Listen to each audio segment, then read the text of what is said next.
Islam is a collection of teachings and practices that were common in Arabia during the time of Muhammad.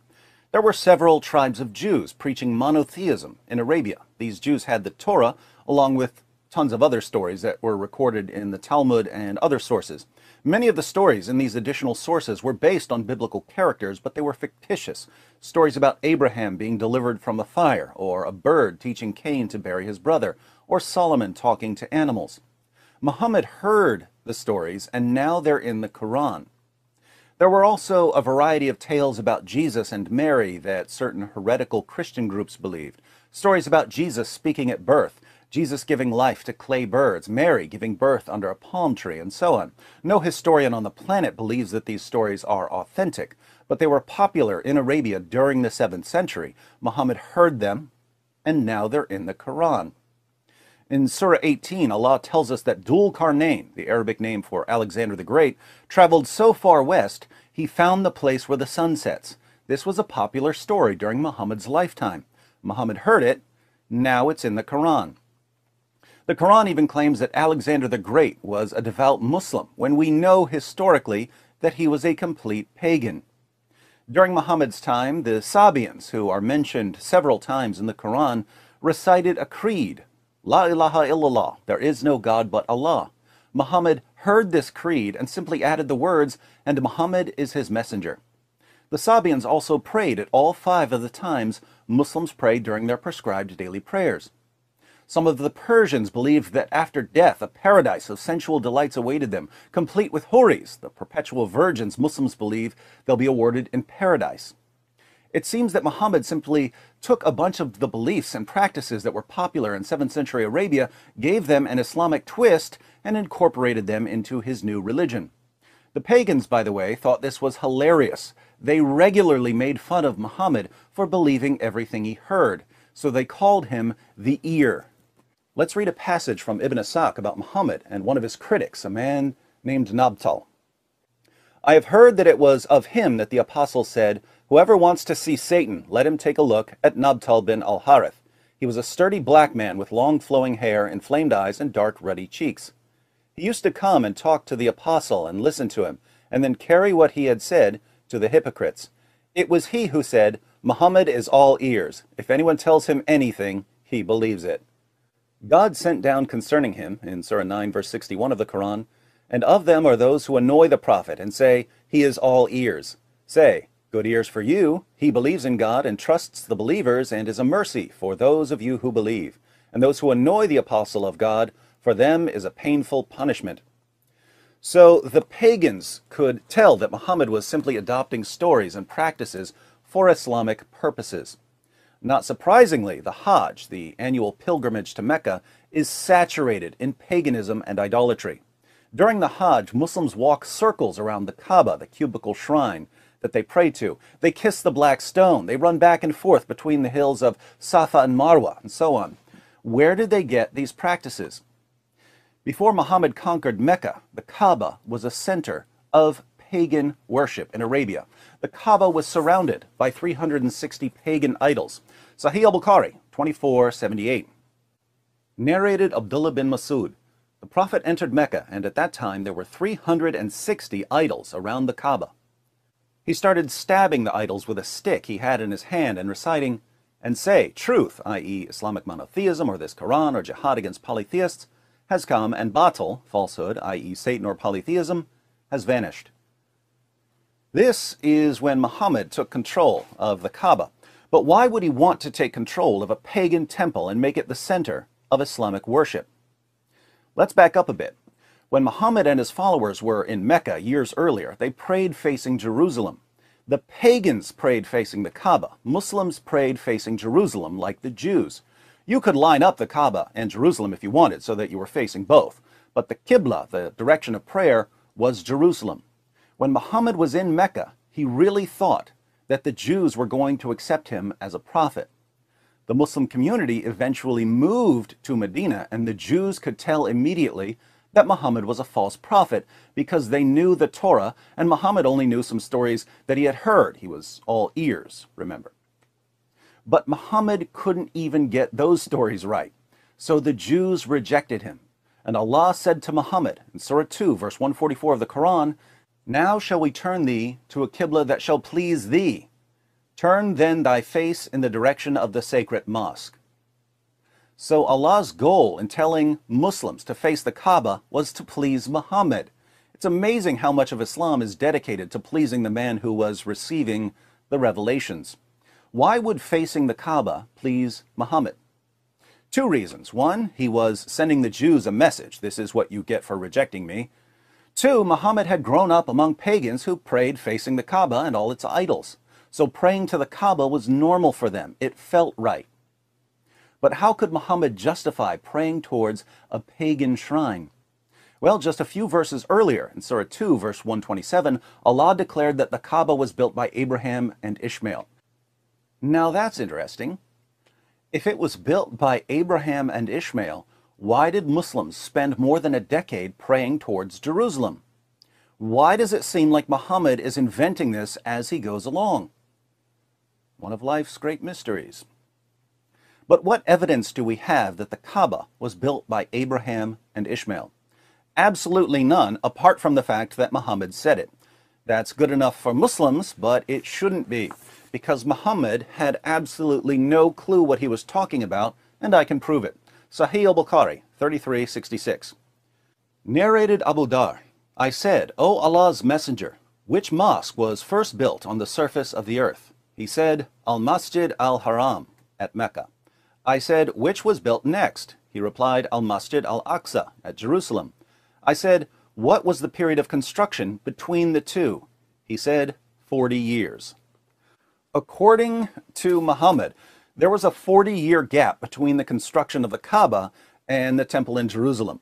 Why is this important? Well, we know when the Jerusalem temple was built. Solomon built it in the 10th century BC. That's more than 1,000 years after Abraham. If Abraham built the Kaaba, he built it more than 1,000 years before Solomon built the Jerusalem temple. But Muhammad said that they were built 40 years apart. So we need to ask our Muslim friends, where did Abraham and Ishmael get their time machine? Because if they didn't have a time machine, Muhammad was wrong, and we can't trust what he says about the construction of the Kaaba. And without Muhammad making up stories about Abraham and Ishmael and the Kaaba, the only evidence we have tells us that Muslims are bowing down to a pagan temple and taking a pilgrimage to a pagan temple and walking circles around a pagan temple. By the way, why do Muslims walk circles around the Kaaba? The pagans walked circles around the Kaaba too. Why did they do that? The Muslim scholar and Quran translator Yusuf Ali, in his commentary on the Quran, has an appendix on ancient forms of pagan worship. He writes, "It will be noticed that the sun and the moon and the 5 planets got identified each with a living deity, god or goddess, with characteristic qualities of its own. The ancients knew about the stars and constellations, but they also knew about 7 heavenly objects that seemed to have their own motions: the sun, the moon, Mercury, Venus, Mars, Jupiter, and Saturn. They didn't have telescopes yet, so they didn't know about the other planets. According to the pagans, each of these 7 heavenly objects was orbiting the earth, and each was associated with a particular pagan deity. Why did the pagans of Mecca circle the Kaaba 7 times? To honor and worship the 7 planetary deities that they believed were circling the earth. This is as pagan as you can possibly get, and now this thoroughly pagan practice is one of the 5 pillars of Islam. But let me guess, if it looks like paganism and walks like paganism and talks like paganism, it must be pure monotheism in disguise, right? When they visit the Kaaba, Muslims do their best to kiss the black stone. That's funny, the pagans of Arabia used to worship stones too. Sahih al-Bukhari, 4376. Narrated Abu Raja al-Utaridi, "We used to worship stones, and when we found a better stone than the first one, we would throw the first stone and take the latter. But if we could not get a stone, then we would collect some earth, i.e. soil, and then bring a sheep, and milk that sheep over it, and perform the tawaf around it. When the month of Rajab came, we used to stop the military actions, calling this month the Iron Remover, because we used to remove and throw away the iron parts of every spear and arrow in the month of Rajab." What did the pagans worship? A stone. and they would trade that stone for a better stone to worship. When does that process stop? When you get to the best stone, the black stone at the Kaaba. That's what the pagans did. What do Muslims do when they get to the Kaaba? They kiss the black stone. It's as if Muslims are saying, we want to be as idolatrous as possible, but we're still not idolaters. Interestingly, even Muhammad's companions understood that kissing the black stone was idolatry, but they kept doing it anyway because Muhammad had done it. In Sahih al-Bukhari 1597 we read, narrated Abbas bin Rabi'ah, Umar came near the black stone and kissed it and said, no doubt I know that you are a stone and can neither harm anyone nor benefit anyone. Had I not seen Allah's messenger kissing you, I would not have kissed you. This is Umar, the second rightly guided caliph, saying that he knows he shouldn't be kissing a pagan idol like the black stone, but he does it anyway because Muhammad did it. But there's more idolatry during the Hajj. When the pagans took the pilgrimage to Mecca, they would run back and forth between the hills of Safa and Marwa. They ran back and forth between them to honor the pagan idols. Yusuf Ali comments on Surah 2, verse 158 of the Quran, the virtue of patient perseverance and faith leads to the mention of two symbolic monuments of that virtue. These are the two little hills of Safa and Marwa, now absorbed in the city of Mecca, and close to the well of Zamzam. Here, according to tradition, the lady Hagar, mother of the infant Ismail, prayed for water in the parched desert, and in her eager quest round these hills, she found her prayer answered and saw the Zamzam spring. Unfortunately, the pagan Arabs had placed a male and a female idol here, and their gross and superstitious rites caused offense to the early Muslims. Now, how do we know that Hagar and Ishmael were ever at these hills? Because Muhammad said it, right? And Muhammad's the guy who thought that Abraham and Solomon lived 40 years apart and that Alexander the Great was a Muslim? Least reliable source of historical information ever. But what do we actually know here? We know that pagans used to run back and forth as part of their idol worship, and the early Muslims knew this as well. Sahih al-Bukhari 3847 narrated Ibn Abbas, to run along the valley between the two green pillars of As-Safa and Al-Marwa mountains was not sunnah, but the people in the pre-Islamic period of ignorance used to run along it and used to say, we do not cross this rain stream except running in great haste. Now, this is devastating to Islam because Ibn Abbas says that this practice was just a pagan practice. It wasn't part of the sunnah of Muhammad. Notice the commentary at the bottom. This statement of Ibn Abbas is wrong, as most of the religious scholars consider it a sunnah of the Prophet. Most of the religious scholars, in order to rescue Islam, have to throw Ibn Abbas under the bus. This is getting ridiculous. Sahih al-Bukhari 4496 narrated Asim bin Sulaiman, I asked Anas bin Malik about As-Safa and Al-Marwa. Anas replied, we used to consider going around them a custom of the pre-Islamic period of ignorance. So when Islam came, we gave up going around them.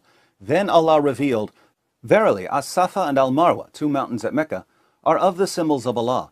So it is not a sin on him who performs Hajj or Umrah pilgrimage of the house, the Kaaba at Mecca. Here again, the early Muslims understood that this was a pagan practice. They said that they stopped doing it when they became Muslims. But Muhammad liked it, so it ended up in the Quran. How much paganism can you fit into one religion? Quite a bit, it seems. And two things are amazing here. First, it's amazing that Muslims, who are swimming in a sea of pagan practices, are deluded enough to think that they're the true champions of monotheism. They're doing everything the pagans did. They just rename it monotheism. Second, the pagans of Arabia were local groups. They weren't going to spread their pagan practices around the world. But Islam has taken the same idolatrous pagan nonsense practiced by the Meccans and spread it around the world.